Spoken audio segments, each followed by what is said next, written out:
నమస్తే అండి యూట్యూబ్ ప్రేక్షకులకు నా యొక్క హృదయపూర్వక నమస్కారాలండి. ఈ వీడియోలో మీకు మీ యొక్క నాశనాన్ని కోరుకునే వారికి ఏం చేయాలో తెలుసుకుందాం. ఎప్పుడు మన చెడును కోరేవారికి మరియు మన నాశనాన్ని కోరుకునే వారికి యొక్క శత్రువు నాశన పూజను చేపించుకోవడం జరుగుతుంది.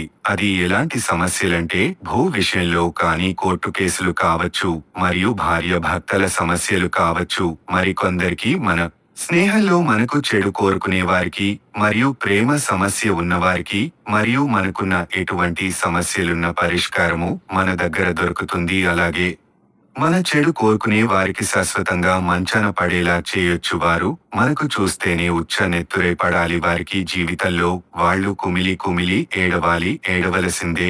ఇలా చేయడం వల్ల మీకు మీ శత్రువుల నుంచి విముక్తి దొరుకుతుంది.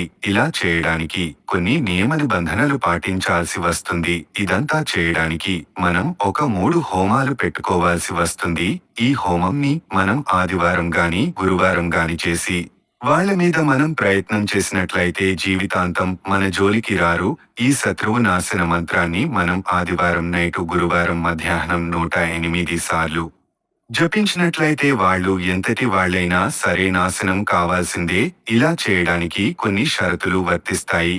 ఈ యొక్క మంత్రము ఓం గ్రీం గ్రాం శత్రు నాశినే నాశినే స్వాహ. ఓం గ్రాం గ్రీం సర్వనాశినే నాశినే స్వాహ. ఓం ఉదాహం కం మమ వాచ్యం కురు స్వాహ. ఓం హ్రీం బ్రాం బృహస్పతియే నమః. ఓం శత్రు మారయ మారయ హ్రీం ఫట్ స్వాహ. వషట్ వషట్ శీఘ్రం హ్రీం ఫట్ స్వాహ అని చదవాలండి. మా ఛానల్ ని మీరు మొదటిసారిగా చూస్తున్నట్లయితే లైక్ చేయండి, సబ్స్క్రైబ్ చేసుకోండి.